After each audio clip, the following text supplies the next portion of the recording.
Hey everyone, it's Zach back with a new mortgage video. Hope you're all having a happy Thursday. If this is your first time seeing one of my videos, welcome to my channel. If you're a returning viewer, welcome back, where I'll try to demystify all things mortgage related. If you find this content helpful, please like and subscribe.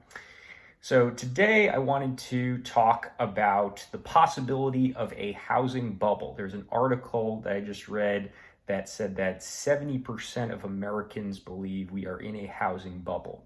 And I want to talk through the different things that typically are indicators of a housing bubble, and ultimately why I do not think we are in one, and I don't think we're going to see a market crash, but what are the outcomes that I could see potentially happening. So let's first talk about what causes market crashes, and we can start with the 2008 crashes. That was recent, and also I think the biggest one since the US housing market really took steam with the advent of government loans. So the big things are overbuilding, building more housing that is than the number of people that actually need housing for their own benefit, not for speculation and investing. Number two is prices rising at a faster pace than the average American income.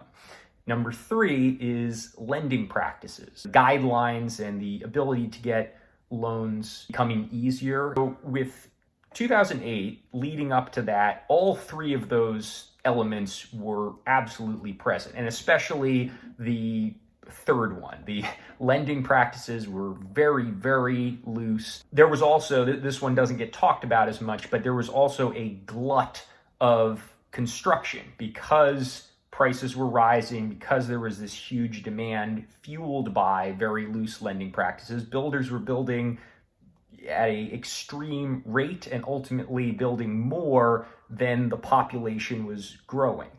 And this is the big thing that I want to talk about. The reason why I don't think there's going to be a crash is the opposite of that has happened since 2008. Builders have pulled back dramatically and really only started to kind of get closer to those levels of building, but still, considering the population growth, they're nowhere near building fast enough and building consistently enough to where we could even get near an oversupply. At this point, we're probably not even going to have enough supply. And I shot a video specifically on the state of Texas a few weeks ago, but this is the case nationwide, where builders in 2022 started a lot of projects, started building at a higher rate because interest rates were low at that time, and we had finally gotten past the supply chain issues that were initially present during COVID. So there was a lot of building that started and was completed either last year or this year, but the number of starts has gone down dramatically with interest rates rising. So the completions of new construction are going to go down in the upcoming years. And we're again going to reach a situation where there's not enough housing. The other thing is the third point. The ability to get financing is night and day compared to pre-2008.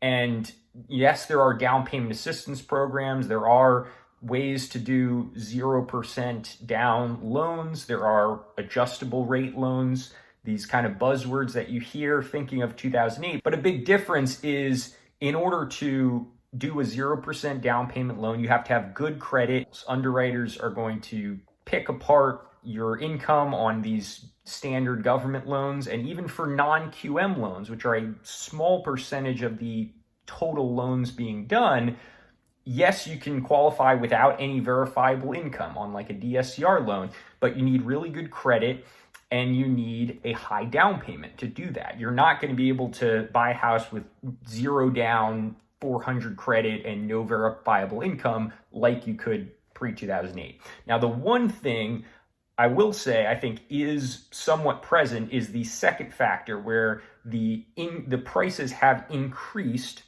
since COVID at a rate more rapid than the growth in average income. Now, what I think that will lead to is a bit of a stagnation in prices for a longer period of time than you might normally see.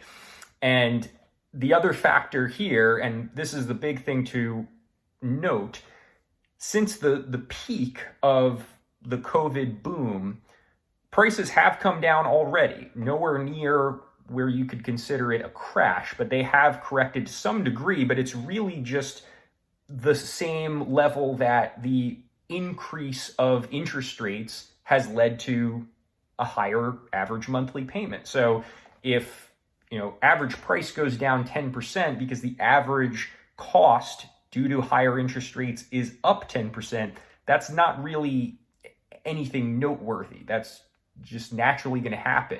And what I could see happening if interest rates go up into like the 8s or 9s, certainly, which I don't think is likely at this time, but if it did, then I would expect housing prices to come down at the same percentage that those higher interest rates would cause as far as a monthly payment.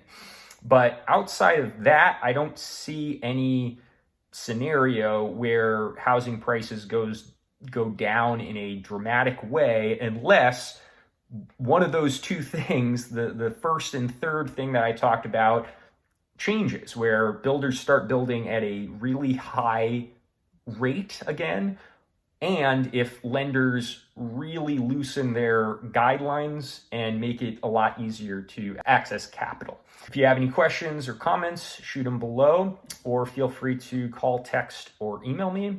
But thanks for tuning into this one, and I'll see you next time.